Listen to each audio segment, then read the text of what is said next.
Hello friend, तर चला इथे मुगाच्या शेंगा घेतलेल्या आहेत. मी ह्या सोलून घेणार आहे. हे बघा, मी सोलूनच घेते आहे. त्या सर्व दाणे याच्यातले काढून घ्यायचे आहेत आपल्याला.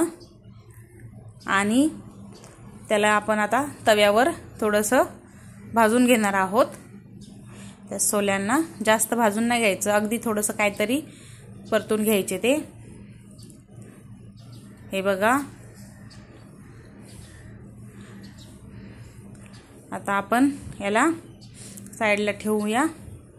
हे झाले आहेत आपले. गॅस बंद करूया आपण. आता हे असेच राहू देऊया आपण. आता आपण वाटण काढून घेऊया.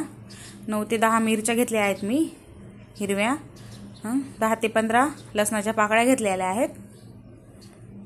आणि 2 चमचे जिरं घेणार आहे. आता हे वाटण आपण वाटून घेणार आहोत. हे बघा, झालं आहे आपलं आता वाटण. हे बघा, आता आपण याच्यात ते मुगाचे दाणे टाकून घेणार आहोत. आणि हे पण भरड असं वाटण काढून घेणार आहोत आपण. हे बघा, अशा प्रकारे दाखवते मी तुम्हाला. आता आपण एका ताटामध्ये ज्वारीचं पीठ घेणार आहोत.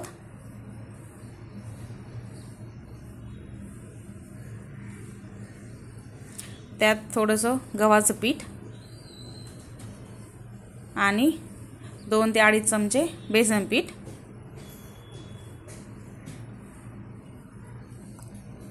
झालं आहे. आता आपलं मिक्स करून घेऊया आपण.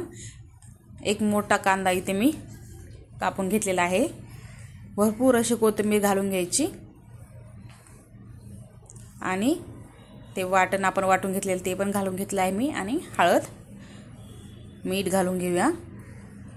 आता याला छान असं मिक्स करून घेऊन पीठ मळून घेऊया याचं आपण. आता थोडं थोडं पाणी घालून पीठ मळून घेणार आहोत आपण.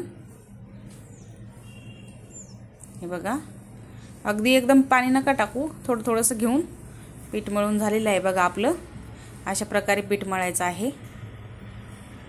आता आपण याचे धपाटे करायला घेऊया. चला साईडला ठेवूया आता हे पीठ. चला आता मी गोळा घेते. एक छोटासा गोळा घ्यायचा आहे तोडून एक. इथे मी रुमालावर पाणी लावून घेते आणि गोळा ठेवून त्याला चांगलं असं थापून घेते.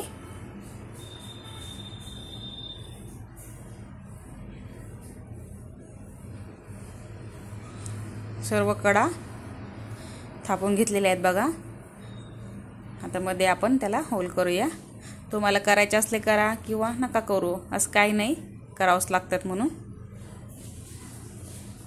चला आता तव्यावर तेल टाकून घेऊया थोडंसं. आणि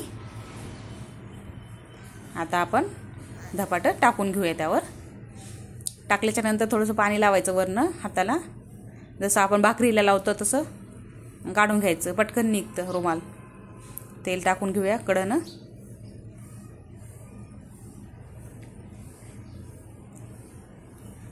जास्त फुल गॅस नका ठेवू, मीडियम ठेवा. हे बघा, झाले आहेत आपले धपाटे. तुम्ही कशासोबत पण खाऊ शकता. दह्यासोबत खाऊ शकता, लोणच्यासोबत पण खाऊ शकता, किंवा सॉससोबत पण खाऊ शकता.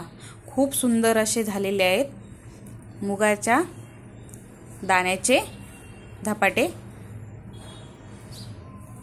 नक्की ट्राय करा. रेसिपी आवडली असेल तर लाईक करा, शेअर करा, कमेंट करा आणि सबस्क्राईब करायला विसरू नका.